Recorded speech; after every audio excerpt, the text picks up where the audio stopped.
दोस्तों, प्रकृति का खजाना अनमोल और असीमित है।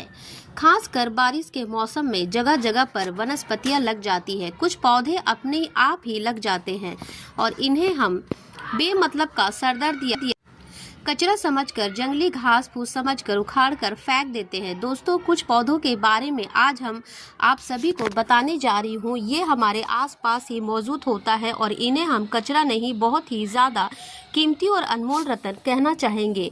हीरे मोती से भी ज़्यादा कीमती होते हैं ये। इनका औषधीय महत्व सर्वोपरि होता है। आज एक ऐसे ही छोटे से पौधे के बारे में बताने जा रही हूँ।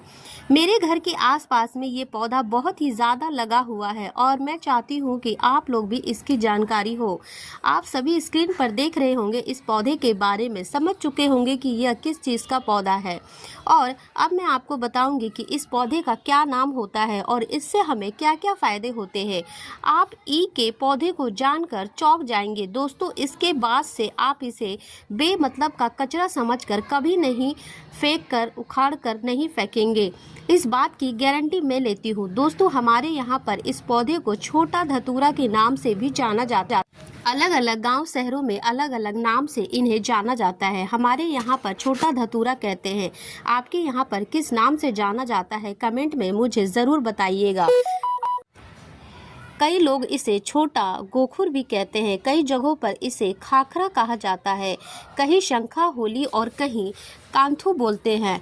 कई जगह पर इसे कांटा गोली कहते हैं और अंग्रेजी में इसे कॉक लवर कहा जाता है। गांव में अक्सर सभी बच्चों ने यही कॉक लवर से एक दूसरे को मारकर अपने मन प्रसन्न किया होगा कि मैं भी बचपन में अपने दोस्तों के कपड़ों में इसे चिपकाया करती थी। इन्हीं को देखकर हम अपने बचपन से जवान हुए हैं। इसे ज़्यादातर गांव, खेत, खलिहान में पाया जाता है। अगर साफ साफ शब्दों में कहूँ तो कॉक लवर सोने, चांदी, हीरे मोती से भी ज़्यादा कीमती होते हैं। दोस्तों, और आज मैं आपको इसके बीज के बारे में बताऊंगी। इसके जो भी बीज होते हैं वो कांटे युक्त होते हैं। जनवरी या फरवरी के महीने में इस बीज का आना शुरू हो जाता है। पहले हरे रंग का बीज होता है और फिर धीरे धीरे ये भूरे रंग के बीज बन जाते हैं और यह बहुत ही औषधीय गुणों का भंडार होते हैं। दोस्तों, शायद आपको पता ही नहीं होगा कि यह एक बहुत ही अच्छी जड़ी बूटी भी है, अमृत तुल्य महाशक्तिशाली है। इस जड़ी बूटी के आगे बड़ी बड़ी डॉक्टरी या मेडिसिन भी फेल हो जाते हैं। तो आप सबसे अब इसी सभी से कचरे या सिरदर्द समझकर ना फेंके। यह एक पावरफुल जड़ी बूटी है जो कि बरसात के मौसम में अपने आप ही लग जाती है। कांटे युक्त इसके फल होते हैं। दोस्तों, हम सभी को भारत भूमि को धन्यवाद करना चाहिए। हम ऐसे देश में रहते हैं जहां आज भी यंत्र तंत्र सर्वत्र जड़ी बूटियां हर जगह फैली हुई है। इन्हीं जड़ी बूटियों के लिए विदेशी लोग तरसते हैं कि कहीं ना उन्हें यह पौधा मिल जाए। तो ईश्वर हमें धन्यवाद करना चाहिए।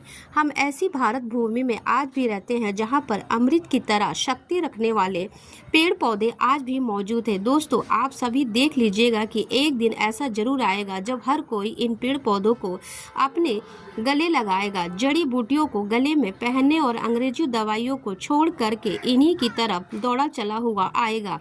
क्योंकि जड़ी बूटियाँ में अमृत होता है, साक्षात ईश्वर का वास होता है। अभी तक ये जानकारी अभिनिधि थी, लोगों को पता ही नहीं था, लेकिन हमारे चैनल के माध्यम से हम हर किसी को जागरूक करने का पूरा प्रयास कर रहे हैं ताकि लोग अंग्रेजी दवाओं से शरीर को सही जल्दी कर लेते हैं, लेकिन बाद में बहुत ही जल्दी शरीर अंग्रेजी दवाओं के लिए सहारे चलने लगता है। ऐसी दवा शरीर को जीते जी मार देती है, लेकिन पेड़ पौधों से निकलने वाला अमृत शरीर को अमर बना देता है, ताकतवर बना देता है, बुढ़ापे में भी जवानी की शक्ति रखता है।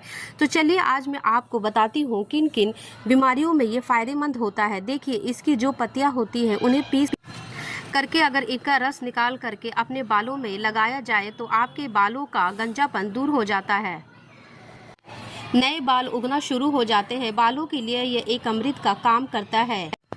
दोस्तों, इसे कोई भी लगाता नहीं है, बल्कि यह आसानी से सड़क के किनारे या खाली स्थानों पर अपने आप ही उग जाता है।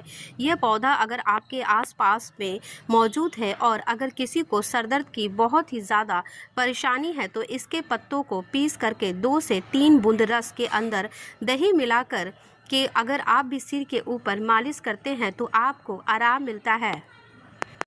अक्सर मौसम बदलने से सर्दी खांसी बच्चों को हो जाती है और यहाँ तक कि बड़ों को भी हो जाती है। इसके पत्तों को छांव में सुखाकर दूध के साथ सेवन करने से सर्दी खांसी तुरंत ही कम हो जाती है। दोस्तों, ये हर प्रकार की कमजोरी को दूर करने के लिए भी रामबाण का कार्य करता है।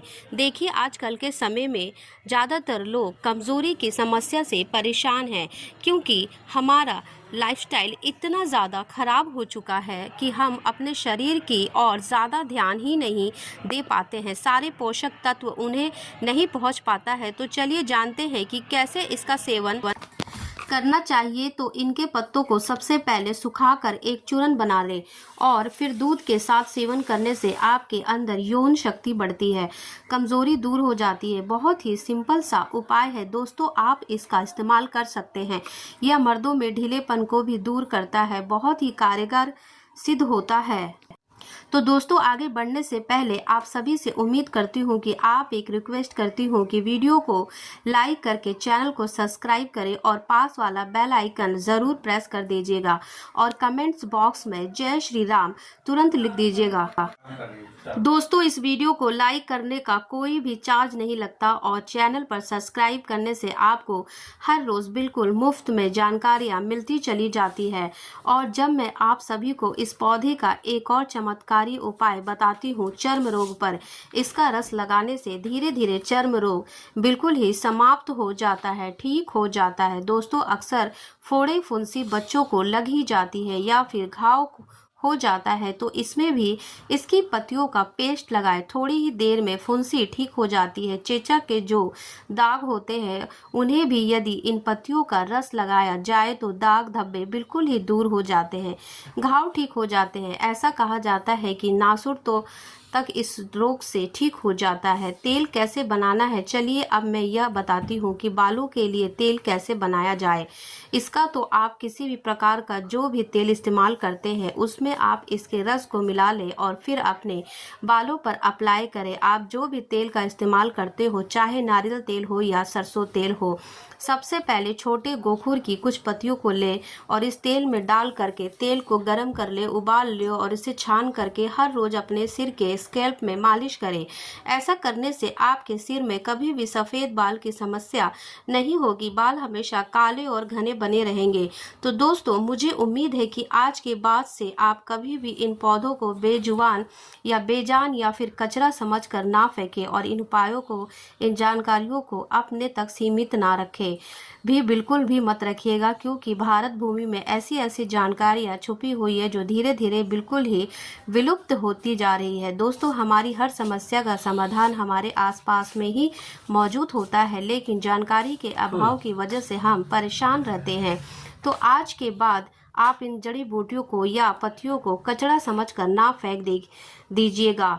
देखिए, पेड़ पौधे, वनस्पतियाँ, जड़ी बूटियों की जानकारी होना बहुत ही ज़रूरी है। कई लोग ऐसे होते हैं जिन्हें पेड़ पौधों की जानकारी ना होने की वजह से वो बार बार पैसा खर्च करते रहते हैं और लाइलाज बीमारी से जूझ रहे होते हैं। हर प्रकार की जड़ी बूटियाँ, हर प्रकार के पेड़ पौधे में कुछ ना कुछ गुण अवश्य होते हैं और अगर आपको पहले से ये जानकारी पता होती है तो आपको परेशानी होने की आवश्यकता नहीं होती है। इस वीडियो को ज़्यादा से ज़्यादा अपने परिवार के हर एक सदस्य और अपने दोस्तों के साथ शेयर अवश्य कीजिएगा। वीडियो पसंद आई हो तो वीडियो को लाइक करने के साथ साथ चैनल को सब्सक्राइब करें और पास वाला बेल आइकन प्रेस जरूर कर दीजिएगा। मिलती हूँ एक नई जानकारी के साथ, आपकी नई समस्या, नए समाधान के साथ। तब तक के लिए जय श्री राम, धन्यवाद।